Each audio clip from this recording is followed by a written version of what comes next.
মানুষ যখন এই সংসারে প্রবেশ করে অর্থাৎ জন্মগ্রহণ করে তখন নিশ্চিন্তে থাকে, আনন্দে থাকে। কিন্তু যেই মাত্র তার মধ্যে বোধশক্তি আসে তখন সে চিন্তা করতে শুরু করে। চিন্তা ভবিষ্যতের, সেই সমস্ত বিষয় নিয়ে চিন্তা করে যা ওর হাতে নেই। তারপর বড় হয়, বিবাহ সম্পন্ন হয়, গৃহস্থ জীবন যাপন করে, তারপর আবার চিন্তায় মগ্ন হয়ে যায়। ভাবে এই যে আমার পরিবার, আমি কি ঠিকমতো তার খেয়াল রাখতে পারছি? কাল যখন আমি এই সংসার থেকে চলে যাব তখন আমার এই পরিবারের দেখাশোনা কে করবে? শেষ পর্যন্ত এই পরিবার তো আমারই উত্তরদায়িত্ব। যাক, আপনাকে একটা প্রশ্ন করি। এই সংসারে আসার পূর্বে আপনি কি এই প্রশ্ন করেছিলেন, এটা ভেবেছিলেন যে আমাকে ছাড়া এই সংসার কিভাবে চলবে? করেননি, তাই তো? তাই আপনার এটা নিয়ে দুশ্চিন্তা করার প্রয়োজন নেই যে আপনি যখন এই সংসার ত্যাগ করে চলে যাবেন তখন কি হবে। আপনি যখন ছিলেন না তখনও এই সংসার চলছিল, আপনি যখন এই সংসার ত্যাগ করবেন তখনও এই সংসার চলতে থাকবে।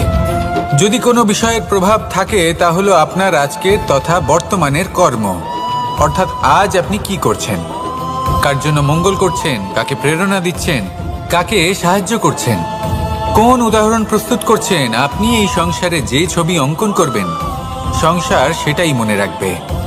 তাহলে শুধু সৎকর্ম করুন, মঙ্গল করতে থাকুন, আর আমার সাথে ভালোবেসে বলুন রাধা রাধা। আমরা চাই বা না চাই, আমরা সবসময় নয় কোনো না কোনো লক্ষ্যের দিকে এগিয়ে চলেছি বা কোনো না কোনো যুদ্ধ করেই চলেছি। যেমন যে যুদ্ধ মনের মধ্যে চলছে সেগুলো হলো অন্তর্মনের যুদ্ধ, যেমন পরিবার প্রতিপালনের যুদ্ধ, কর্তব্য পালনের যুদ্ধ, কোনো প্রিয়জনকে না হারানোর যুদ্ধ। এসব যুদ্ধ মনের মধ্যে চলে এবং সেদিক থেকে দেখতে গেলে আমরা হলাম এই সংসারের সব থেকে বড় যোদ্ধা, তাই না? কিন্তু এই সব যুদ্ধে যদি আপনি জয়ী হতে চান তাহলে তিনটি বিষয় আপনাকে মাথায় রাখতে হবে। প্রথম হলো সেই ব্যক্তি যিনি এই যুদ্ধে পরাজিত হয়েছেন তাকে নিজের থেকে দূরে করে দেবেন না, বরং আপনি তার কাছে যান, তার সাথে কথা বলুন, কথাবার্তা চালান, আলোচনা করুন, তার থেকে পরামর্শ নিন এবং বুঝতে চেষ্টা করুন উনি কি ভুল করেছিলেন এবং সেই ভুল নিজের জীবনে করবেন না।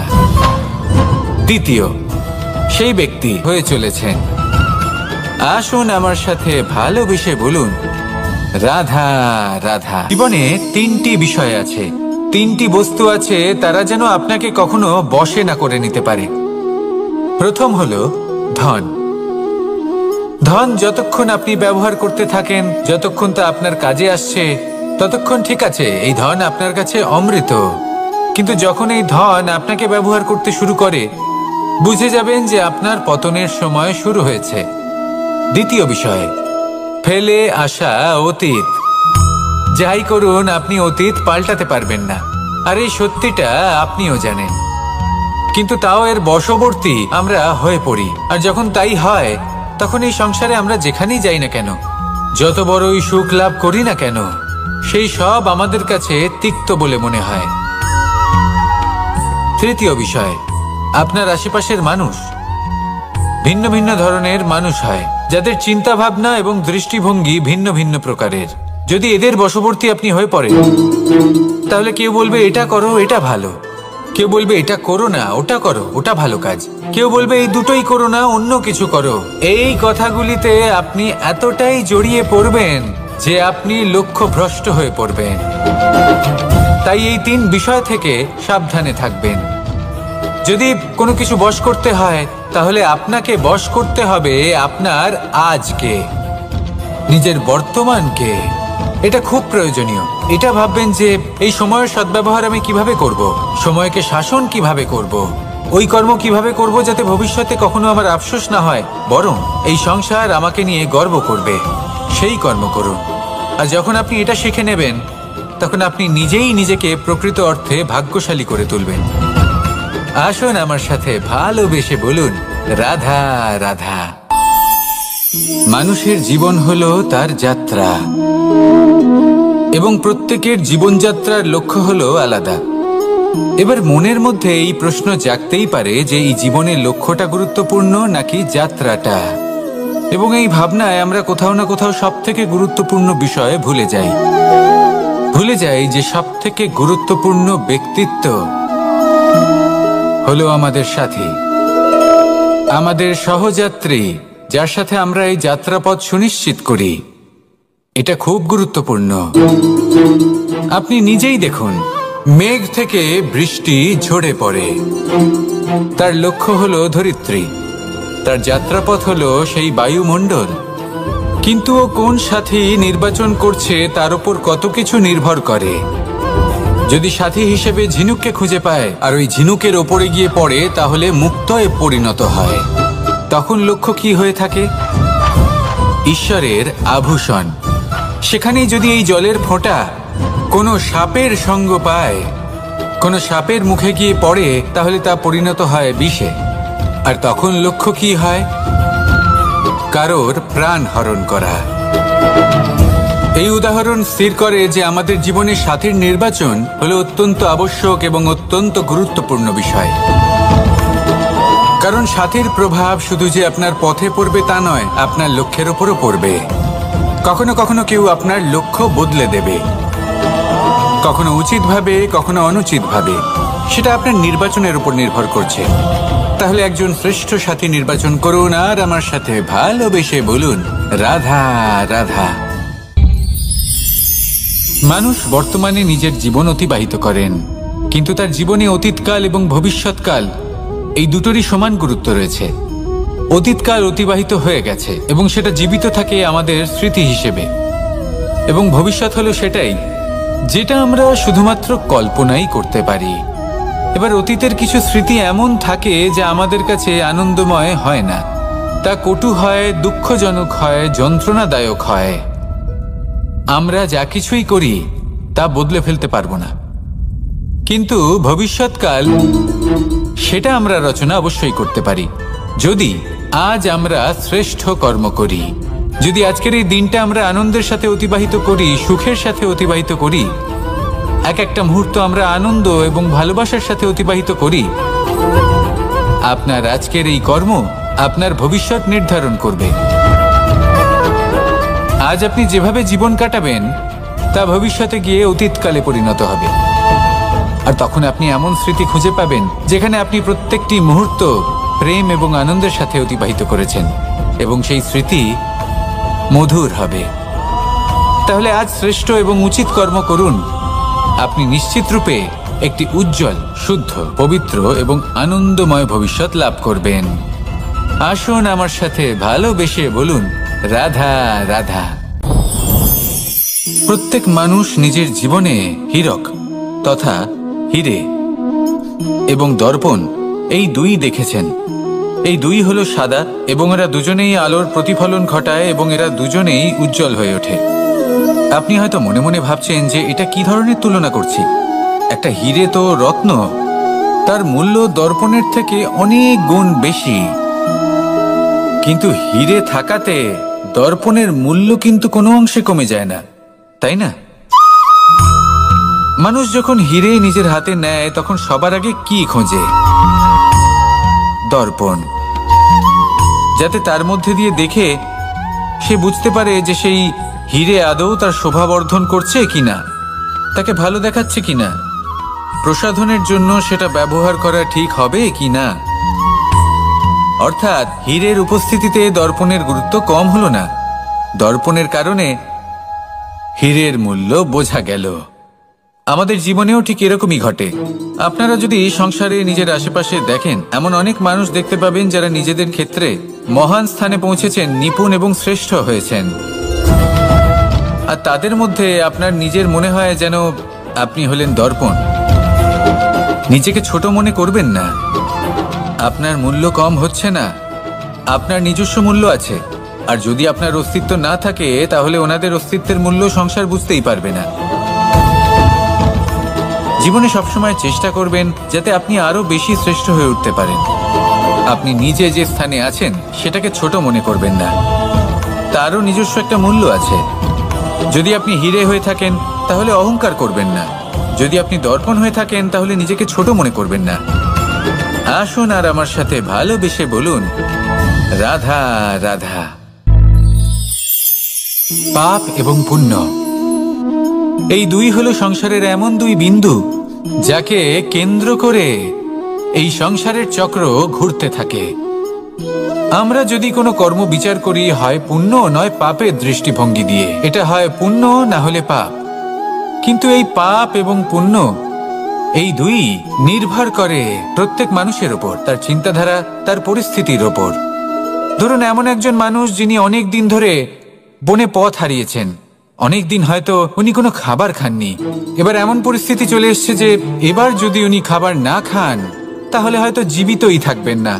আর এমন অবস্থায় ওনার সামনে যদি কোনো প্রাণী আসে তাহলে তাকে শিকার করা, এটা কিন্তু তার কাছে পাপ নয়, এটা তো জীবিত থাকার একমাত্র উপায়। এটা তার কাছে পুণ্য সম। আর যদি আমি এমন একজন ব্যক্তির কথা বলি যিনি সরল, যিনি একটি সুখী, শান্ত, সুরক্ষিত জীবনযাপন করছেন, তার কাছে কিন্তু এটা পাপ। এইরকমই এই সংসারে ভিন্ন ভিন্ন পরিভাষা আছে পাপ এবং পুণ্যের। তার মধ্যে যদি আমি আপনাকে একটি সরল পরিভাষা দিই, সেটা হলো, জীবনে যখনই কোনো কর্ম করবেন সেটা নিয়ে একটু ভেবে দেখুন যে এই যে কাজটা আমি করছি তার ফলে এই যে অন্য মানুষেরা আছেন এই সংসারে, তারা কি দুঃখ পাবেন? যদি তারা দুঃখ পান তাহলে সেটা পাপ। যদি আপনি এমন কোনো কর্ম করেন যার ফলে অন্যরা প্রসন্নতা লাভ করেন, তাদের মুখে হাসি ফুটে ওঠে, যদি তারা প্রেরিত হন, জীবনে সামনে এগোতে পারেন, তাদের বিকাশ হয়, তাহলে এটা হলো পুণ্য। তাই জীবনে সবসময় পুণ্য করতে থাকুন আর আমার সাথে ভালোবেসে বলুন, রাধা রাধা। তালা অনেক পুরনো একটা আবিষ্কার। যবে থেকে এই সংসারে বহুমূল্য বস্তু নির্মিত হয়েছে তবে থেকেই এই তালা নির্মাণ হয়েছে, তবে থেকে এর ব্যবহার করা হয়েছে, যাতে উচিত সময় এলে পরে আমরা আমাদের বহুমূল্য জিনিসগুলো সুরক্ষিত রাখতে পারি এবং সময় এলে পরে বের করে সেগুলি ব্যবহার করতে পারি। এবার একটা গুরুত্বপূর্ণ তথ্য আছে যেটা জানা অত্যন্ত গুরুত্বপূর্ণ, এবং সেটা হলো যে একটা তালা নির্মাণের পূর্বে তা খোলার যন্ত্র অর্থাৎ তার চাবিটি নির্মাণ করা হয়, এবং এটাই জীবনের খুব বড় একটা শিক্ষা প্রদান করে যায়। আমাদের জীবনে যখনই কোনো সমস্যা আসে তখন ভয়ভীত হওয়ার কোনো দরকার নেই, কারণ এই প্রকৃতি, এই ঈশ্বর এই সমস্যার সমাধান তথা এর চাবি আগে থেকেই নির্মাণ করে রেখে দিয়েছেন। শুধু দরকার হলো সেই সমস্যার ঊর্ধ্বে উঠে সেই সমাধান খুঁজে বের করা। মানুষ অনেক সময় সমস্যা দেখে ভীত হয়ে পড়েন, চিন্তিত হয়ে পড়েন, নিজের বিবেক হারিয়ে ফেলেন। আপনার শুধু এই মনকে শান্ত করা প্রয়োজন। এই শান্ত মনের সাথে এই সমস্যার নিবারণ খুঁজে নিতে হবে। তাই সমস্যা যতই তীব্র হোক না কেন, ভয় পাওয়ার কোনো প্রয়োজন নেই। পরম শান্ত মনে সমাধান খুঁজে বের করুন। আসুন আমার সাথে ভালোবেসে বলুন, রাধা রাধা। এ হলো রামায়ণের সময়কালের কথা। সেতু নির্মাণ করার কাজ চলছিল। সমস্ত বানর সেনা এই কাজে নিযুক্ত হয়েছিলেন। বড় বড় পাথর তুলে নিয়ে এই বানর সেনা সমুদ্রে ফেলছিলেন। এই কাজ চলছিল। এমন সময় ছোট্ট একটা কাঠবিড়ালি এলো। ছোট ছোট মাটির ডেলা হাতে নিয়ে সাগরের কাছে যাচ্ছিল আর বড় বড় পাথরের পাশে রেখে দিচ্ছিল, যথাসম্ভব সেখানে রেখে আসছিল। সারা দিন ধরে সে এই পরিশ্রম করেই যাচ্ছিল। এবার শ্রীরাম তার এই কাজ দেখতে পেলেন। সেই ছোট্ট কাঠবিড়ালিটিকে নিজের হাতে তুলে নিলেন এবং অত্যন্ত ভালোবেসে তার পিঠে হাত বুলিয়ে দিলেন। কথায় আছে যে কাঠবিড়ালির পিঠে যে দাগ আছে সেই 3টি দাগ এসেছে শ্রীরামচন্দ্রের 3 আঙুলের থেকে। যে কাজ আপনি করছেন তাতে সমস্ত শক্তি প্রয়োগ করুন, যতটা আপনার সামর্থ্য রয়েছে, যতটা আপনার প্রতিভা রয়েছে, সম্পূর্ণভাবে উৎসর্গ করে দিন। ঠিক এমনভাবে কর্ম করুন। সেই কাঠবিড়ালি কিন্তু তাই করেছিল। সেই জন্য শ্রীরামের সাথে সেও সেই কাহিনীতে অমর হয়ে গেছিল। সম্পূর্ণ শক্তি প্রয়োগ করুন, সম্পূর্ণ সামর্থ্যের সাথে কর্ম করুন, কারণ এটাই হলো শ্রেষ্ঠ পথ কোনো কর্ম করার। আসুন আমার সাথে ভালোবেসে বলুন, রাধা রাধা। মানুষের জন্ম কখনো তার ভবিষ্যৎ নির্ধারণ করতে পারে না।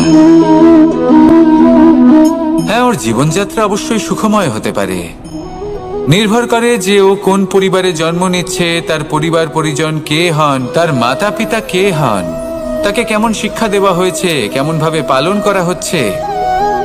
সে কিন্তু কুপাত্রও হতে পারে, আবার সুপাত্রও হতে পারে। কিন্তু সে চলে যাওয়ার পর এই সংসার তাকে মনে রাখবে নাকি না, আর যদি মনেও রাখে তাহলে কিভাবে মনে রাখবে সেটা নির্ভর করছে তার কর্ম এবং তার নির্বাচনের উপর। ঠিক যেমন বর্ষার এই জলের ফোঁটা যখন মেঘ থেকে ঝরে পড়ে, তখন তার এই নির্বাচন হলো গুরুত্বপূর্ণ, কারণ তার নির্বাচন তার উপর নির্ভর করছে তার ভবিষ্যৎ কেমন হবে।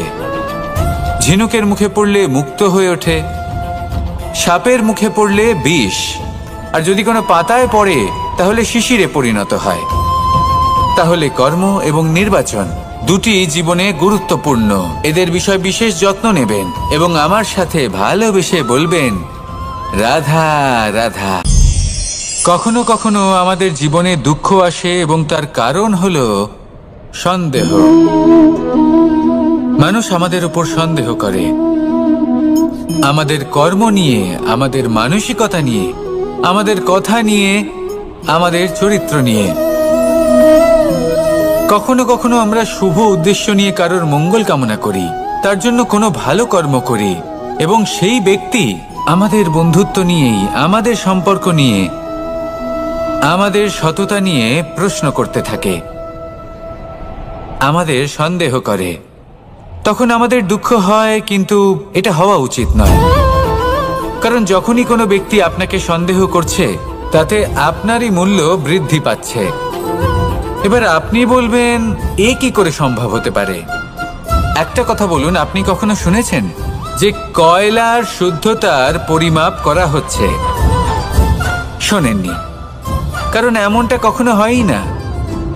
শুদ্ধতার পরখ শুধুমাত্র সোনার ক্ষেত্রে করা হয়, শুধুই তার শুদ্ধতা নিয়ে সন্দেহ প্রকাশ করা হয়। এই সোনাকে পরখ করা হয়, আর যখন এই সোনা এই পরীক্ষায় উত্তীর্ণ হয়, তখন সেই সোনা কতটা মূল্যবান সেটা সংসার জানতে পারে।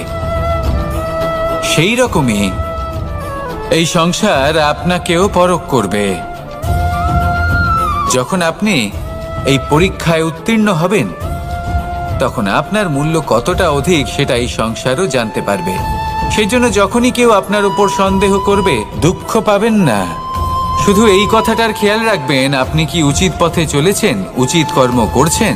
সকলের প্রতি আপনার মনে যেন সদ্ভাবনা থাকে, এবং হ্যাঁ, আপনি যেন আমার সাথে ভালোবেসে বলেন, রাধা রাধা।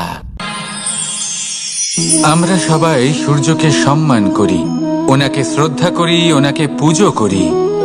এই সূর্য আমাদের শক্তি প্রদান করেন, প্রকাশ প্রদান করেন। কখনো কখনো উষ্ণতা এতটাই বাড়িয়ে তোলেন, এতটাই তপ্ত করে তোলেন, আমাদের একথা মনে হয় যে আমাদের এই শরীর জ্বলে যাচ্ছে। তখনও আমরা বিরোধিতা করি না, তাকে কটু কথা শোনাই না, আমরা সসম্মানে তা গ্রহণ করি। কেন কেন করি?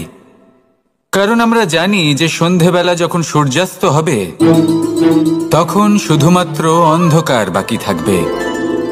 ঠিক কিছুটা এরকমই হয় আমাদের মাতা পিতাও, যিনি আমাদের জন্ম দেন, আমাদের ভরণ পোষণ করেন, আমাদের বড় করেন, আমাদের প্রেম প্রদান করেন। কখনো কখনো তাদের মুখ থেকে কটু কথা নিঃসৃত হয়, আমাদের দুঃখ হয়, কিন্তু তখন আমাদের এটা বোঝা উচিত এগুলি নিঃসৃত হচ্ছে আমাদেরই মঙ্গলের জন্য। যেমন সূর্যদেব, উনিও উত্তাপ দিয়ে থাকেন আমাদেরই মঙ্গলের জন্য, যাতে ফসল পাকতে পারে, যাতে জল বাষ্প হয়ে মেঘ হতে পারে, বৃষ্টি হতে পারে, আর এই সংসারে নিরন্তর জলের প্রবাহ থাকে। আমাদের মাতা পিতা, তাদের কঠোর আচরণ, তাদের কঠোর অনুশাসনের পেছনে লুকিয়ে থাকে ওনাদের ভালোবাসা। আমাদের তা বুঝতে হবে, সসম্মানে ওনাদের গ্রহণ করতে হবে। কারণ ঠিক সূর্যাস্তের পরে যেমন চতুর্দিক অন্ধকারচ্ছন্ন হয়ে যায়, তেমনি আমাদের জীবন থেকে যখন আমাদের মাতা পিতা চলে যায়, তখন আমাদের জীবনেও শুধু এবং শুধুমাত্র অন্ধকারই ছেয়ে থাকে। সেই জন্য নিজের মাতা পিতাকে সম্মান করুন, ওনাদের ভালোবাসা প্রদান করুন। এই মন আর এই জীবন প্রসন্ন হয়ে বলবে, রাধা রাধা। শিশিরের বিন্দু পাতার ওপর পড়ে আর তার গায়ে লেগে থাকে। পাতা তাকে শুষে নিতে পারে না, আর শেষ পর্যন্ত সে ঝরে পড়ে যায়। অন্যদিকে রয়েছে মেঘ এবং চাতক। এদের মধ্যে অনেক দূরত্ব থাকে। মেঘ থাকে আকাশে আর চাতক থাকে ধরিত্রীতে। কিন্তু যখন এই মেঘ থেকে বৃষ্টি ঝরে পড়ে, এই চাতক কিন্তু সেই জলই পান করে, নয়তো সে তৃষ্ণার্ত থেকে যায়। এবার অন্যদিকে দেখলাম শিশির বিন্দু আর পাতার এই সম্পর্ক। এরা খুব কাছাকাছি থাকে, ঘনিষ্ঠও থাকে। অন্যদিকে রয়েছে মেঘ এবং চাতকের সম্পর্ক, যাদের মধ্যে অনেক দূরত্ব থাকা সত্ত্বেও তারা খুব ঘনিষ্ঠ, তাই না? এই সারমর্ম খুব সরল। এই নৈকট্য, এই দূরত্ব, তা আপনার সম্পর্কে প্রভাব কিছুতেই ফেলতে পারে না। এই নৈকট্য, এই দূরত্ব, এইসব হলো শুধুমাত্র মনের ব্যাপার। কখনো আপনি অনুভব করেছেন আপনি কারোর থেকে অনেক অনেক দূরে আছেন, অনেক দূরে আছেন, তাও সেই ব্যক্তির প্রতি আপনি টান অনুভব করেন। সেখানে আপনি কারোর সাথে প্রত্যেক দিন অতিবাহিত করেন, সমস্ত জীবন অতিবাহিত করেন, সব থেকে বেশি সময় তার সাথে অতিবাহিত করেন, তাও তার প্রতি সেই টান অনুভব করেন না। এই সংকেত হলো মনের দূরত্বের। তাহলে মনের এই দূরত্ব দূর করুন আর আমার সাথে ভালোবেসে বলুন, রাধা রাধা। পাখি কখন জন্ম নেয়, কখন উড়তে শেখে, কখন বাসা বানাতে শেখে, কখন নিজের মৃত্যু লাভ করে, এসব আমাদের মধ্যে কেউ জানি না। কিন্তু পাখি একটা কথা খুব ভালো করে জানে, যে এই সংসারে ও যা কিছুই করুক না কেন, এই সংসারে ওকে নিয়ে কিচ্ছু যায় আসে না। এবার আমরা কি করি? কোনো কাজ করার আগে আমরা এটা ভাবি যে এই সংসার যদি আমাকে দেখে ফেলে, তাহলে কে জানে এই সংসার কি ভাববে, আমার প্রতিচ্ছবি কেমন তৈরি হবে কে জানে, কে জানে কি হবে আদি ইত্যাদি। এই সব ভাবনায় আমরা মগ্ন হয়ে যাই। কিছুটা এমন ভাবে মগ্ন হই যে বর্তমানের কর্মের এই জীবনের যাত্রাপথে সেই সময়ের আনন্দ উপভোগ করতে ভুলে যাই। এবার দেখুন একটা পাখি কি করে। ওর কর্ম হলো গান গেয়ে চলা। ওই পাখি গেয়ে চলে, কেউ ওর গান শুনুক বা না শুনুক, কেউ আদৌ শুনছে কিনা সেই বিষয়টা নিয়ে সেই পাখির কিছুই যায় আসে না। সেই পাখি নিজের কর্ম করতে থাকে। হয়তো সেই জন্যই আপনি কখনো কোনো পাখিকে কাঁদতে দেখবেন না। এরকমই আপনাকে নিজেকে গড়ে তুলতে হবে। প্রথমে নিজেকে জিজ্ঞেস করুন, এই যে কর্ম আমি করতে চলেছি সেটা কি উচিত? যদি আপনার মনে হয় সেটা উচিত, তাহলে সেটা প্রমাণ করুন। এটা ভাববেন না যে এই সংসার কি ভাববে। আসুন আর আমার সাথে ভালোবেসে বলুন, রাধা রাধা। আজ আমি আপনাকে একটা ছোট্ট কাহিনী শোনাবো। এটা কোনো এক সময়ের কথা। দুজন বোন জাঁতাকলে গম পেশাই করছিলেন, আর ওনাদের মধ্যে যিনি ছোট ছিলেন তিনি সময় সময় সেখান থেকে ছোট ছোট দানা তুলে খাচ্ছিলেন এবং বিষয়টা উপভোগ করছিলেন। এবার দেখতে দেখতে গম পেশাই সমাপ্ত হলো। এবার পেশাই করা গম নিয়ে সেই দুজন বোন বাড়ি ফিরে আসছিলেন, এবং তাদের ফেরার পথে হঠাৎ করে কোথাও থেকে একটি বাছুর চলে এলো। এই দুই বোন ভয়ভীত হয়ে গেলেন, আর তাদের হাত থেকে সেই আটা পড়ে গেল, মাটিতে মিশে গেল। এবার এই পুরো ঘটনাক্রমে যদি কারোর বিন্দুমাত্র লাভ হয়ে থাকে, বিন্দুমাত্র আনন্দ পেয়ে থাকে, তাহলে সে কে? সেই ছোট বোন, যিনি মাঝে মাঝেই গমের দানা তুলছিলেন এবং খাচ্ছিলেন। কিছুটা হলেও উনি আনন্দ লাভ করেছিলেন। এবার এরকমই হলো আমাদের জীবনে ভক্তি এবং ভালোবাসা সংক্রান্ত বিষয়ে। মানুষ নিজের জীবনের দৈনিক কাজে এতটাই ব্যস্ত হয়ে পড়েন, প্রত্যেক দিন শুধু কাজ কাজ কাজ কাজ করতে থাকেন, আর তাতে ভক্তি এবং ভালোবাসার জন্য সময় বার করতেই পারেন না। দেখুন, জীবনে ভক্তি আর প্রেমের এই যে ছোট ছোট মুহূর্ত আছে, এগুলো যদি আপনি যাপন করতে পারেন, তাহলে তাতেই আপনি তৃপ্তি লাভ করবেন। বাকি সবই আপনার ব্যর্থ বলেই মনে হবে। জীবনে যখনই আপনি কোনো কাজ করবেন, ঈশ্বরের প্রতি সমর্পিত হয়ে সেই কাজ করুন। আর যখনই সময় পাবেন তাহলে সেই সময় নিজের আপনজনদের দিন, যাদের আপনি ভালোবাসেন, তাদের প্রতি যত্নবান হন, তাদের শুভাকাঙ্ক্ষী হন। এই প্রেম আর ভক্তির ছোট ছোট মুহূর্তগুলো আপনার জীবনকে চরিতার্থ করে তুলবে। আসুন আমার সাথে ভালোবেসে বলুন, রাধা রাধা। জীবনে তিনটি বিষয় আছে, তিনটি বস্তু আছে, তারা যেন আপনাকে কখনো বশে না করে নিতে পারে। প্রথম হলো ধন। ধন যতক্ষণ আপনি ব্যবহার করতে থাকেন, যতক্ষণ তা আপনার কাজে আসছে, ততক্ষণ ঠিক আছে, এই ধন আপনার কাছে অমৃত। কিন্তু যখন এই ধন আপনাকে ব্যবহার করতে শুরু করে, বুঝে যাবেন যে আপনার পতনের সময় শুরু হয়েছে। দ্বিতীয় বিষয়, ফেলে আসা অতীত। যাই করুন, আপনি অতীত পাল্টাতে পারবেন না, আর এই সত্যিটা আপনিও জানেন। কিন্তু তাও এর বশবর্তী আমরা হয়ে পড়ি, আর যখন তাই হয় তখন এই সংসারে আমরা যেখানেই যাই না কেন, যত বড়ই সুখ লাভ করি না কেন, সেই সব আমাদের কাছে তিক্ত বলে মনে হয়। তৃতীয় বিষয়, আপনার আশেপাশের মানুষ ভিন্ন ভিন্ন ধরনের মানুষ হয়, যাদের চিন্তা ভাবনা এবং দৃষ্টিভঙ্গি ভিন্ন ভিন্ন প্রকারের। যদি এদের বশবর্তী আপনি হয়ে পড়েন, তাহলে কেউ বলবে এটা করো, এটা ভালো, কেউ বলবে এটা করো না, ওটা করো, ওটা ভালো কাজ, কেউ বলবে এই দুটোই করো না, অন্য কিছু করো। এই কথাগুলিতে আপনি এতটাই জড়িয়ে পড়বেন যে আপনি লক্ষ্যভ্রষ্ট হয়ে পড়বেন। তাই এই তিন বিষয় থেকে সাবধানে থাকবেন। যদি কোনো কিছু বশ করতে হয়, তাহলে আপনাকে বশ করতে হবে আপনার আজকে, নিজের বর্তমানকে। এটা খুব প্রয়োজনীয়। এটা ভাববেন যে এই সময়ের সদ্ব্যবহার আমি কিভাবে করব, সময়কে শাসন কিভাবে করব, ওই কর্ম কিভাবে করব যাতে ভবিষ্যতে কখনো আমার আফসোস না হয়, বরং এই সংসার আমাকে নিয়ে গর্ব করবে, সেই কর্ম করুন। আর যখন আপনি এটা শিখে নেবেন, তখন আপনি নিজেই নিজেকে প্রকৃত অর্থে ভাগ্যশালী করে তুলবেন। আসুন আমার সাথে ভালোবেসে বলুন, রাধা রাধা। মানুষ যখন এই সংসারে প্রবেশ করে, অর্থাৎ জন্মগ্রহণ করে, তখন নিশ্চিন্তে থাকে, আনন্দে থাকে। কিন্তু যেই মাত্র তার মধ্যে বোধশক্তি আসে, তখন সে চিন্তা করতে শুরু করে। চিন্তা ভবিষ্যতের, সেই সমস্ত বিষয় নিয়ে চিন্তা করে যা ওর হাতে নেই। তারপর বড় হয়, বিবাহ সম্পন্ন হয়, গৃহস্থ জীবন যাপন করে, তারপর আবার চিন্তায় মগ্ন হয়ে যায়। ভাবে এই যে আমার পরিবার, আমি কি ঠিকমতো তার খেয়াল রাখতে পারছি? কাল যখন আমি এই সংসার থেকে চলে যাব, তখন আমার এই পরিবারের দেখাশোনা কে করবে? শেষ পর্যন্ত এই পরিবার তো আমারই উত্তরদায়িত্ব। যাক, আপনাকে একটা প্রশ্ন করি। এই সংসারে আসার পূর্বে আপনি কি এই প্রশ্ন করেছিলেন, এটা ভেবেছিলেন যে আমাকে ছাড়া এই সংসার কিভাবে চলবে? করেননি, তাই তো? তাই আপনার এটা নিয়ে দুশ্চিন্তা করার প্রয়োজন নেই যে আপনি যখন এই সংসার ত্যাগ করে চলে যাবেন তখন কি হবে। আপনি যখন ছিলেন না তখনও এই সংসার চলছিল, আপনি যখন এই সংসার ত্যাগ করবেন তখনও এই সংসার চলতে থাকবে। যদি কোনো বিষয়ের প্রভাব থাকে, তা হলো আপনার আজকের তথা বর্তমানের কর্ম। অর্থাৎ আজ আপনি কি করছেন, কার জন্য মঙ্গল করছেন, কাকে প্রেরণা দিচ্ছেন, কাকে সাহায্য করছেন, কোন উদাহরণ প্রস্তুত করছেন। আপনি এই সংসারে যে ছবি অঙ্কন করবেন, সংসার সেটাই মনে রাখবে।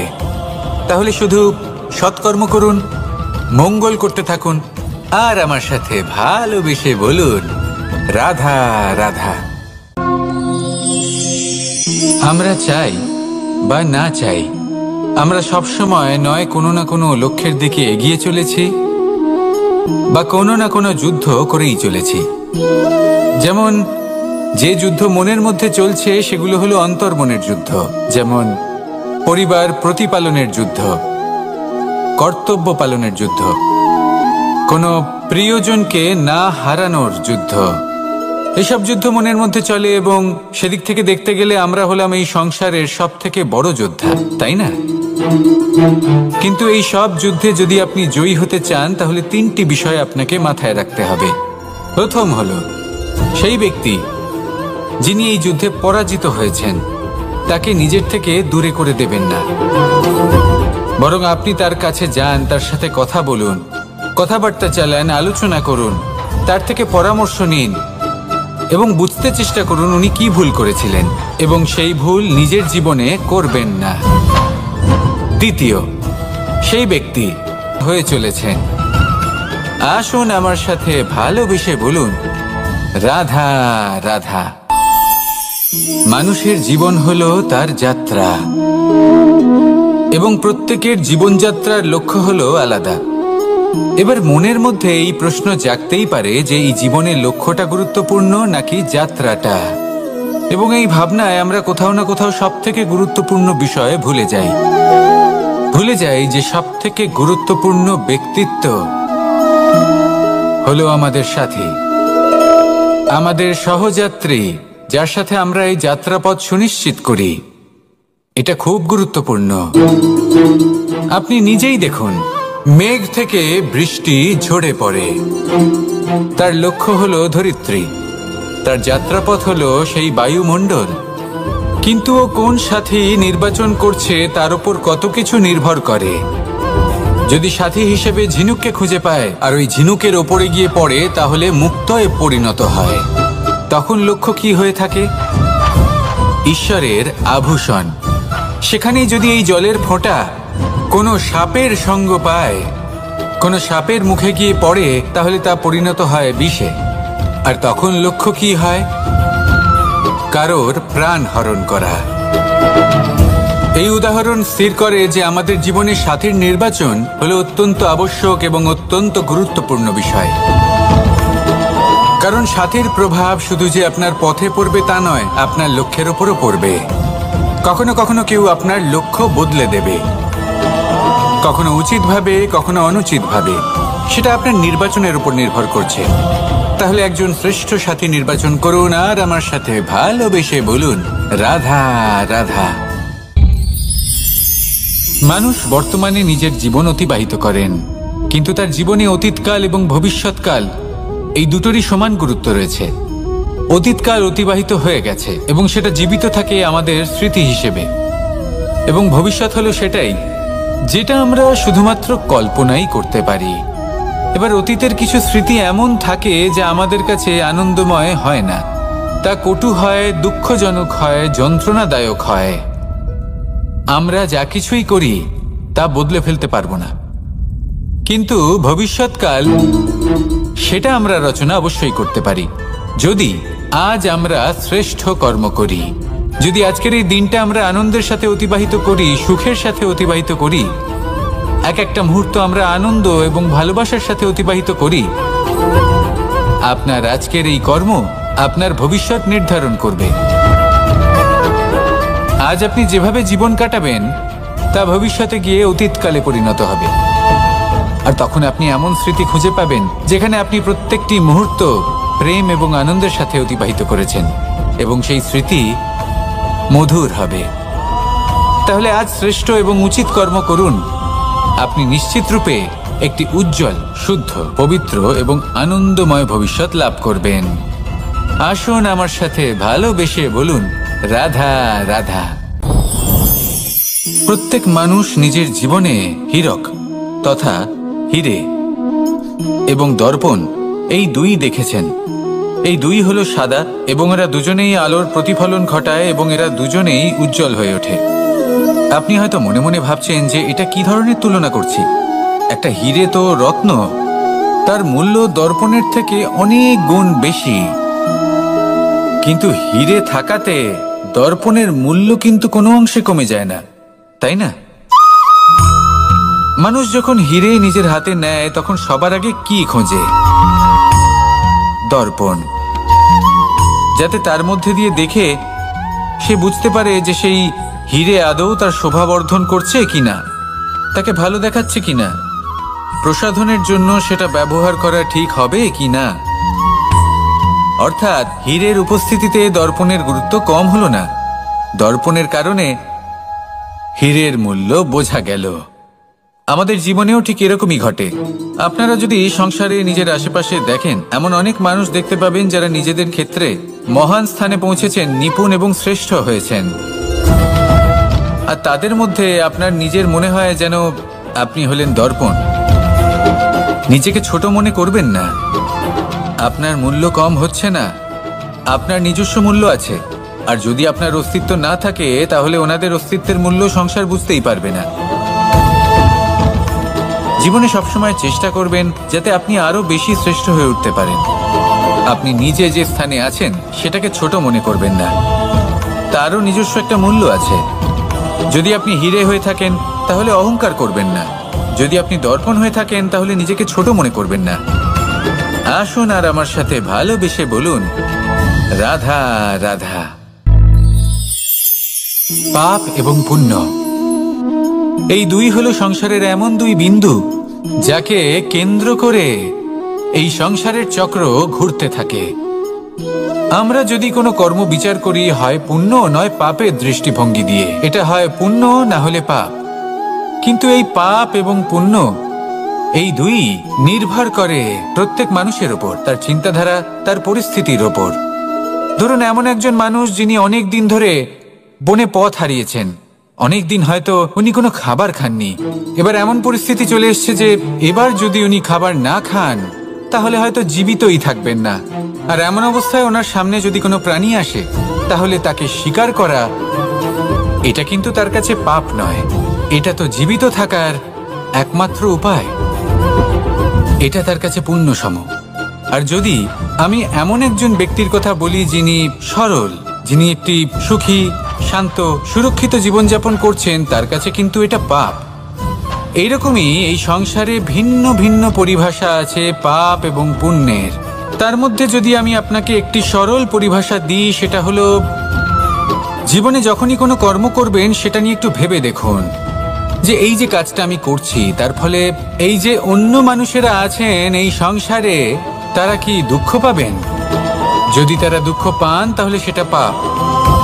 যদি আপনি এমন কোনো কর্ম করেন যার ফলে অন্যরা প্রসন্নতা লাভ করেন, তাদের মুখে হাসি ফুটে ওঠে, যদি তারা প্রেরিত হন, জীবনে সামনে এগোতে পারেন, তাদের বিকাশ হয়, তাহলে এটা হলো পুণ্য। তাই জীবনে সবসময় পুণ্য করতে থাকুন আর আমার সাথে ভালোবেসে বলুন, রাধা রাধা। তালা অনেক পুরনো একটা আবিষ্কার। যবে থেকে এই সংসারে বহুমূল্য বস্তু নির্মিত হয়েছে তবে থেকেই এই তালা নির্মাণ হয়েছে, তবে থেকে এর ব্যবহার করা হয়েছে, যাতে উচিত সময় এলে পরে আমরা আমাদের বহুমূল্য জিনিসগুলো সুরক্ষিত রাখতে পারি এবং সময় এলে পরে বের করে সেগুলি ব্যবহার করতে পারি। এবার একটা গুরুত্বপূর্ণ তথ্য আছে যেটা জানা অত্যন্ত গুরুত্বপূর্ণ, এবং সেটা হলো যে একটা তালা নির্মাণের পূর্বে তা খোলার যন্ত্র অর্থাৎ তার চাবিটি নির্মাণ করা হয়, এবং এটাই জীবনের খুব বড় একটা শিক্ষা প্রদান করে যায়। আমাদের জীবনে যখনই কোনো সমস্যা আসে তখন ভয়ভীত হওয়ার কোনো দরকার নেই, কারণ এই প্রকৃতি, এই ঈশ্বর এই সমস্যার সমাধান তথা এর চাবি আগে থেকেই নির্মাণ করে রেখে দিয়েছেন। শুধু দরকার হলো সেই সমস্যার ঊর্ধ্বে উঠে সেই সমাধান খুঁজে বের করা। মানুষ অনেক সময় সমস্যা দেখে ভীত হয়ে পড়েন, চিন্তিত হয়ে পড়েন, নিজের বিবেক হারিয়ে ফেলেন। আপনার শুধু এই মনকে শান্ত করা প্রয়োজন। এই শান্ত মনের সাথে এই সমস্যার নিবারণ খুঁজে নিতে হবে।